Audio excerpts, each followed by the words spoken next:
Hey guys, what's up? Eddie Alhu here with KissAnalog.com. Alright, so today what I'm going to do is going to be a hopefully kind of a short video. This one, Bert suggested I do a video on THD or Harmonic Distortion readings using the Siglent scope. And JohnAudioTech, you know, we all know him, we all love his videos, and he has a new Siglent scope. So I've done, you know, several FFT type measurements and harmonic type stuff, and so what we're going to do is we're going to kind of show how to use the Siglent to take the JohnAudioTech measurement. So I know some of you guys have bought Siglent scopes and you're happy and with them so far, it sounds like, and I'd like to hear your comments about those scopes and what you think of them. But so what I want to do is I want to just kind of show a setup. I'm not going to spend a lot of time, but I am going to show you the setup of all the instruments I'm using. But basically I'm going to show you the setup of the Siglent. Now, very interesting thing I found. You know, I've seen a couple videos of John's lately where he still goes back to his Rigo, his scope that doesn't have the resolution on the FFT, and it doesn't have the deep memory that the Siglent has. And so I was kind of curious, and I know, you know, when you're used to using an instrument that gives you good results, or the results you expect, that, you know, it's kind of hard to try something new, unless this is something new, you know, works very much like it, just maybe a little better. But I'll tell you what, guys, I'm going to have to check in with Siglent and see what's up, because I found something interesting. John, when he looks at his signals and he shows you those harmonics and the distortion, he uses voltage on the scope instead of logarithmic values. Instead of log volts, you know, where basically it's the volt, you take that log of that and then 20 times and you get the log. He uses volts RMS, and I think the reason why he does that is because it's very simple to read for all of us. I mean, you don't have to do calculations with, you know, log and all that stuff. The thing though, if you notice, his fundamental frequency, just a big old spike, big old wide spike, by the way. I want to point that out. Big old wide spike that goes right off the screen. Okay, so if you notice on the pilot signal, the 1% signal that sits next to it, use that 1% signal so you can kind of see what 1% distortion looks like, if you know, or if you have a bunch of little bumps down below there, so you can kind of see that 1% threshold. So you have this big old fat spike, and by the way, that spike, if you notice on the scope, it's about 25 hertz resolution per division. So, you know, if you got a 20 hertz signal here, you know, it's about 25 hertz per division. So that's pretty wide, not very good resolution as far as frequencies, right? So, and then the pilot signal, it's kind of a fat little TP signal there too. Well, so when you're looking at EMI signals and you're using the FFT or spectrums, I'm used to seeing more like spiky things, because if you have real high resolution, let's say every hertz there's a spike, you'll see all these little spikes next to each other. And if you have 25 hertz resolution, a big old TP looking thing, there could be several spikes inside there that are all underneath that TP of that one big guy. You know, I mean, it's just the resolution is just not very good. So once your resolution gets bigger, tighter and tighter, it gets narrower and narrower, and then if you have spikes on the side, then you'll start to see those spikes appear, or you'll start seeing the noise floor drop, and they call that the noise floor. So, like, you know, you have this signal, and then down the bottom you have all this noise, and your instrument, if you short the leads, it's going to kind of bottom out at a certain level, and that's your noise floor. And you're just going to see, you know, if you got 60 dB noise floor, it's not too bad for a scope. a really expensive spectrum. I mean, these things can cost as much as your house, as much as my house anyway. And you know, to get like say 80 or 100 or 120 dB noise floor, they're really expensive. So maybe not the 80 dBs, but you know, once you get down around 100 dB, I mean, you have to have a very pristine signal to get that kind of noise floor at the bottom. But anyway, as your resolution gets better, you'll start seeing that noise floor push down. Well, when you're voltage mode, it's not as big a deal because 10 millivolts, 1 millivolt, and say the 1 volt fundamental frequency, they're so they're so spread out you don't really see them. So that's why it's almost like he's zoomed into the pilot signal, that 1%, and that big old signal just takes off like a skyscraper off this scope. I was going to try to reproduce exactly that signal so I could show how you can look at a signal just like that. And you know what? There's something interesting about the Siglent.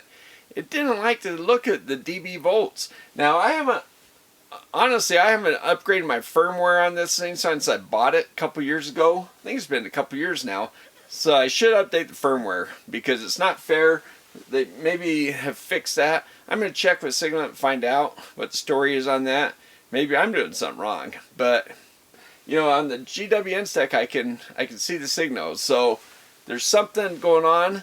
But when I put in and I spent a lot of time tonight. I spent several hours here at the bench just kind of like, what the heck am I doing wrong? And then finally I put it in dB volts, and so it's decibel volts RMS. So 1 volt RMS, take the log of that, and then 20 times, it's 0 dB volts RMS, okay?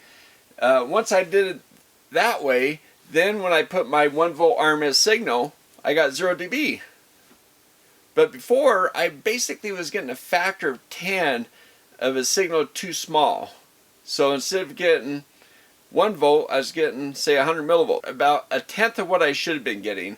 So I'm not sure what's going on with the volt scale, so I can't show you that side by side with how John was doing it. I was hoping I could say, hey, just do these settings. But what I can do is I can show you the dB volts and show you the resolution you can get with this scope. I'm not sure what the Rigol has. I'm guessing that basically the resolution, it's like 2,000 points. And so let me just step back for a moment and explain something real quick here. You know, when you get a scope, you get so many gigasamples.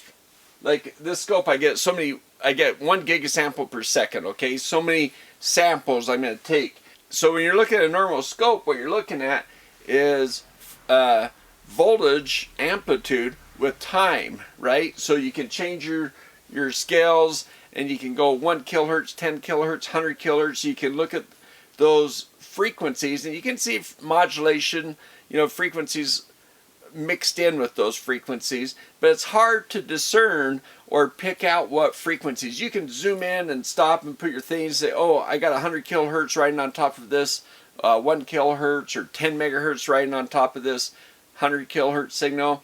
But if you have a lot of frequencies, they get muddled. They get, you know, imposed on top of each other, and it's kind of hard to see them, right?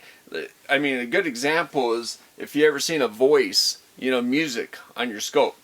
You know, it's really hard to pick out the frequencies. Now in a spectrum or FFT, you'll see a spike for each one of those frequencies, and you'll see the amplitude. So it's like it's like in scope mode, you know, in time-based mode. But in frequency-based mode, you'll get frequencies instead of time across here, and you'll see an amplitude for each one of those spikes. And you go, wow, I got a 12 kilohertz signal, or I got a, you know, 12 hertz signal, and it has this much amplitude. So you can see all those things. So that's why we do that for harmonic distortion, so we can see what frequencies we get in there that are not supposed to be there. And so if you look at just plain old volts, it's really hard to see 10 volts and 10 millivolts on the same, you know, screen. It just takes off. So normally with the scope, you're in linear volts, but in spectrums, it's common that you use log. So that way you can see millivolts, you know, say that 60 or 80 dB, and that those volts all on the same screen. You can see the peaks of each one of them. It's not like a big skyscrapers taking off out of the screen, or those real small signals being so small they're just flat. You can't even see them. With decibels, those real small signals are little spikes down here, and then you see, you can see all kinds of information as far as volts go. But yeah, so that's what log does, is it just compresses the volts, takes the big skyscrapers, pushes them down, takes the green grass and grows it so it kind of compresses everything together, which makes you be able to see, oh, I got a blade of grass this long and I got a skyscraper this big, all on the same screen. So that's log for you. And with the Siglent scope that John has now, it's a lot like this one. I think he has an X-E, which even has better resolution in the FFT than this one. So like this one has 1 gigasamples per second, in scope mode, time base. In FFT mode, they call it how many points. It's like deep memory. And I think in his, at X-E, you get 1 million points. With this one, I'm 16,000 points. So he's significantly higher than what I have. But 16,000 points compared to, I think, the Rygo, which has probably 2,000. So there you go. Let's go take a look. Give me a thumbs up, guys. Appreciate that. Thanks, Patrons, for supporting me. Thanks, Bert, for recommending this. And thanks, guys, for watching. Okay? Alright, so let's just jump in. I'm going to show you the setup. I'm going to use this Keithley meter to show the distortion as well, just to show you we're doing the right thing. And let's do it. Okay, guys, so let's go to the setup. I've got this scope probe in channel 1. Okay, now I've got it in math mode. Channel 1's the only channel turned on. That way we can get, see, acquire memory depth 14 meg. Now 1.4 meg probably is enough, but we'll just max it out. It takes a little longer to acquire information, but just make sure we have maximum. Now time division, horizontal, 500 milliseconds per division. Okay, see, it's 200, 500. That's to make sure we have enough data. It takes a little while because we're capturing a lot of stuff. I'll show you how we do this. So what we do is acquisition is just normal. You could try peak detect. You can experiment, but for now we'll just do that. We'll sine x over x. That's important. Okay. And okay, so that's acquire. Now what happens when you move this horizontal, the roll light will turn on, and you want to turn that off. Okay. So then you can go to math menu. Okay. Now once you hit the math menu, you get this. Now maximum points. This is on page 3 of 3. Right, I'm gonna show you some things here. Right now, we'll just leave it right here in the middle, 4,000 points. As a matter of fact, I think a lot of the lesser expensive scopes only have 2,000 points. So we'll do that. We'll show that to begin with. Okay, Operation FFT, because that's the math function we chose. Okay, and you can hit auto set to help you get started too. But I'm going to just show you the setup I have. Page 1, channel 1, hamming. So that's the filtering that takes place in the math. And we'll just put on hamming. You can try Blackman. You can experiment on those as well. Here's the critical parts. Well, some of those other steps are also critical, but center frequency is 100 hertz. Okay, right here in the middle, 100 hertz.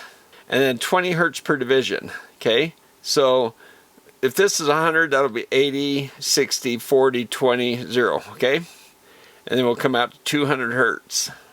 Our signal is going to be at 20 hertz. That's the lowest frequency that we're going to put in.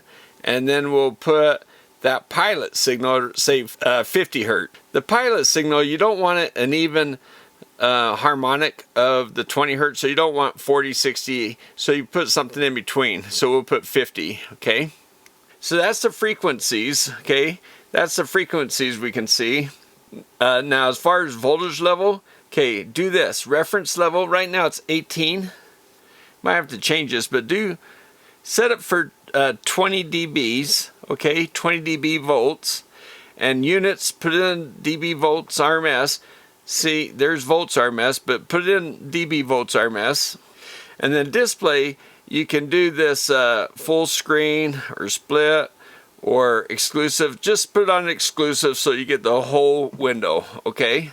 You can experiment with all these things, but I'm just going to show you how you can set up to take these measurements. Now this is 60 dB. That's pretty darn low. There's 0 dB right there, okay? Alright, and as far as this channel, the way it's set up, here, let's push to channel 1. It's AC coupling, okay? You can put it on DC, but just put it on AC. I mean, we're putting AC signals in, so you don't have to worry about DC, but I suggested putting on AC to let it filter that way. Bandwidth limit, we're going to put none.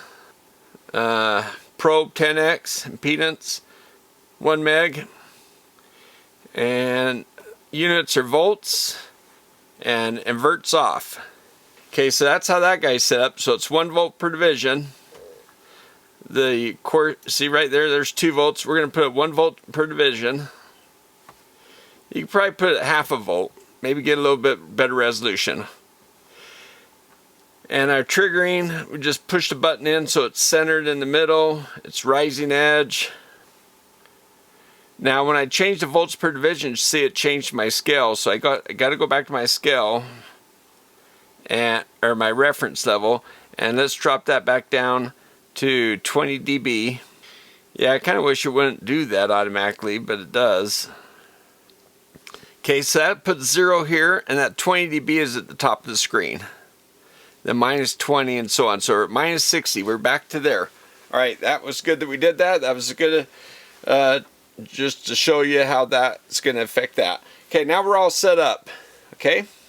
All right, guys. So I've got the scope all set up. 500 millivolts, 500 milliseconds, and Hamming window with the M, and 100 hertz center, 20 hertz per division. 20 dB is the reference level, so that's right at the top of the screen. And then 20 dB per decade, so the first one is 0 and so on. And we're right down here at minus 60, which is pretty darn low. Now you see how kind of crude these points are? Let's go to this window here. That's our max points, 2000. That's probably what JohnAudioTech has on his scope. Okay, now let's remove this. I have a short on the signal, and we're going to inject our signal now because right around, if we let this thing run for a moment, it'll update. It's taking a while because we have so much information we're gathering. But yes, right there, 60 hertz. That's kind of the power frequency coming in through the scope, because at this point our signal is floating. Okay, now I'm going to connect our signal, and it'll ground out that 60 hertz, and you'll see that 60 hertz disappear, and our signal should just jump up. There we go. So now we're over 0 dB. It should be 0 dB, and we're seeing all this stuff here. Okay, I had to hook up the second generator. When I do, the insertion loss of both generators kind of without that, the signal kind of floats up high. So now it should settle in at 0 dB, and before we were maxing out, so the volts per division, the signal is going off the screen, which was causing all that distortion. But now we have both signals. You'll start seeing the pilot signal coming up here. I think it's there. So minus 40 dB is 1%. That's 10 millivolts. That's 1% of 1 volt, which is right here. 1 volt RMS. Now remember, we're in volts RMS, so 1 volt RMS, take the log of that, 20 times is 0 dB, and 10 millivolts is minus 40. So, you know, now on JohnAudioTech you'll see a wide signal like that, but it goes right off the screen because in linear volts, 1 volt is gigantic compared to 10 millivolts, but in logarithmic form, it's squished down. It's kind of compressed, so you can see both signals. But the crudeness of the signals is about the same as what you would see with the 2000 points. Now with this oscilloscope, the power of the Siglent is you can go to 4000 points and you'll get higher resolution. There'll be more math functions and you'll see this noise floor start to drop. That's what they call the noise floor here. And it kind of bottoms out around 60 dB, but it kind of swells up here around 40. So around 1% almost around the signal. That's because we have to get a little bit more points. Go 8,000. Now look at that, 8,000 points pretty much did it. Look how nice and sharp these points are. But we can even go better. We can go to 16,000 points.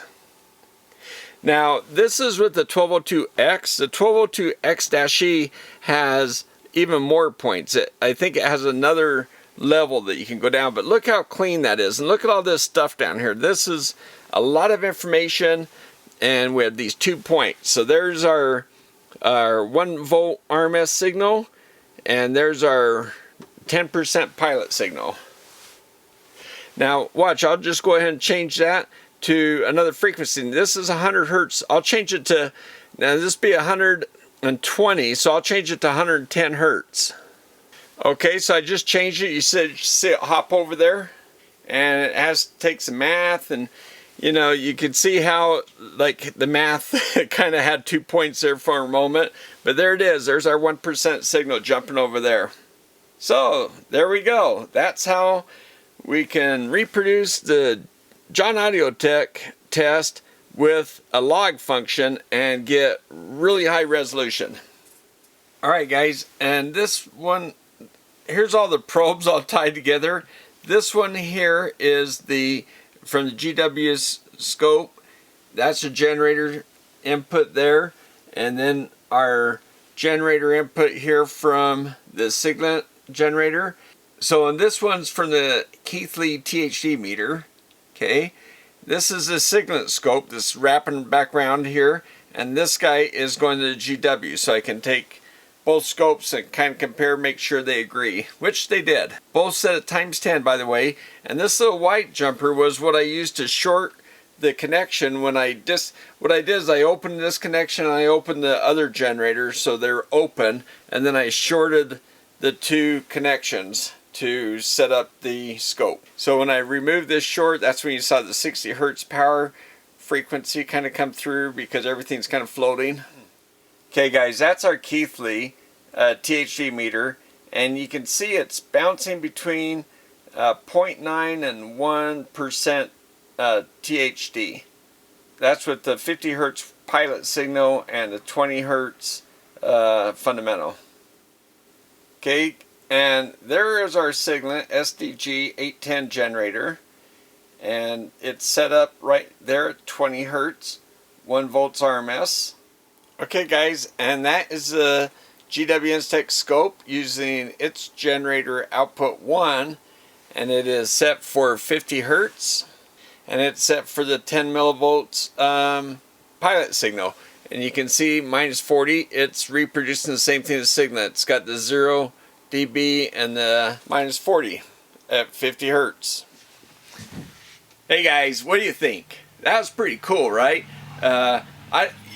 It'd take a lot longer time for me to show you what I tried to do to make it look just like John's, and I wasn't able to, but we just jumped to what does work. And the Siglent works great in the other mode. It does take a while to sweep through it. GW is actually pretty fast in comparison. I don't know why, because they have similar specs, so must be the math coprocessor or whatever's going on inside the scope. I think this guy does have a separate math coprocessor actually, so that's never really noticed it until I tried to compare them together. But the Siglent's an awesome scope, and the X-E for FFT is even better than this one, which this one's pretty darn good, as you can tell. Hey, give me a thumbs up. I appreciate you guys watching. Thanks Patreons for all the support, and thanks to you guys for watching. And Bert, thanks for recommending this video. I hope John likes it. I hope I hear from John. I really love his videos, and I respect everything he does, and I hope this helps him too. Alright, thanks guys. We'll see you next time.